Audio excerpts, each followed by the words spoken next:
to work on your comic book from start to finish. My name is Sam, and hopefully these tools and steps can bring you closer to your comic book dreams.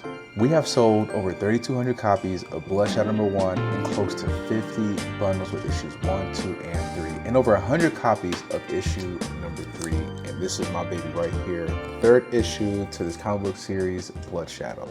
So the first step we're going to talk about is writing.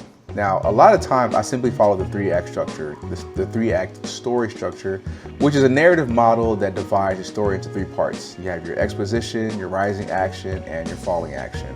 Structuring your book this way is perfect so you won't get sidetracked. This is strictly for all of my artists out there.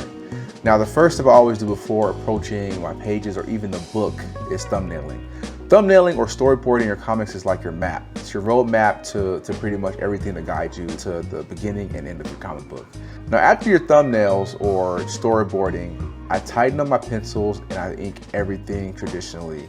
Now, if you want to work fast, you can always pencil your books digitally and express yourself more by inking traditionally. So you could always, print out your pencils, whether you do it traditionally or digitally, so you don't mess up your original pencils, and then you can ink everything the traditional way. So after everything is penciled and inked, you want to scan your work so you can now color. Now I'm using an Epson Workforce WA7820, and I gotta say, this is a godsend of a scanner and wide format printer.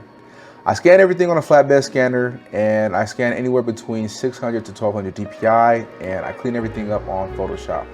Once everything is cleaned up on Photoshop and you are happy with the results and the quality of your scans, now is off to, coloring your books. Coloring is just as tedious of a task because you have to flat and render your artwork. The flattening process consists of coloring each individual object in your drawing before rendering.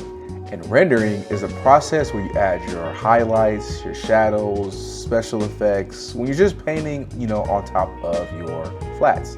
The last step is just lettering. This is the easiest part because what I do is copy and paste everything that's written down from my script onto my books. And once the lettering process is completed, it's time for production. You can find either a local print shop or a print-on-demand company. I hope you got all of the information that you needed. We've pretty much, broken down everything from start to finish. You have all the information, you have the knowledge, so do not get caught up in analysis paralysis and just do it. Let it exist and let it become good later on. And like always, my name is Sam and I'm the artist, writer, and creator of Bloodshadow. Peace.